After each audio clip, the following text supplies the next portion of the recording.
The horizon burned gold as Mara sprinted across the dry, cracked earth, her breath ragged and chest heaving. Behind her, the distant rumble of boots and shouts grew louder. She didn't dare look back. Every second spent glancing over her shoulder was a second closer to capture. The village was behind her now, swallowed by dust and fear.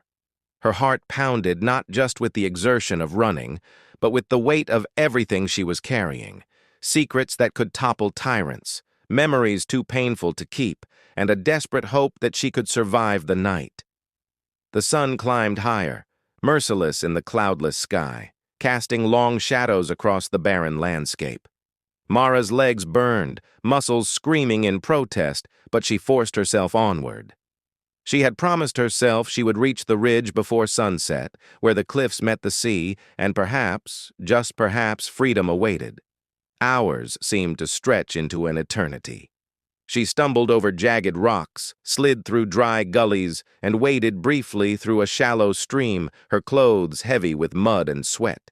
The air shimmered with heat, and every shadow seemed to twist into phantom figures, mocking her fatigue. As the afternoon wore on, the pursuers slowed, but Mara did not.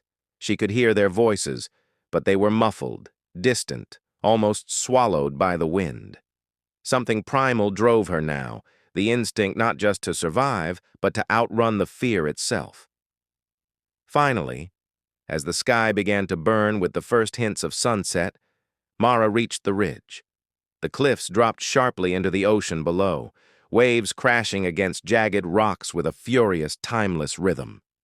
She collapsed to her knees, chest heaving, eyes wide with both terror and awe. The horizon was alight with fiery oranges and deep purples, a blaze mirrored in her own relief. But she did not stop. With the last of her strength, Mara ran along the cliff's edge, the wind whipping her hair, the sea roaring beneath her. She ran until the sun dipped below the horizon, painting the world in twilight, until darkness came like a blanket, and the voices chasing her faded completely. When the first stars appeared, she finally slowed, turning to see the path she had taken. Behind her stretched the endless expanse of land she had crossed, and ahead, the unknown shimmered in the dark. Mara smiled, exhausted but unbroken. She had run until the sun set, and in doing so, she had outrun not just her pursuers, but the shadows of doubt, fear, and despair. Freedom, she realized, was not in the destination, but in the courage to keep running until the night embraced her.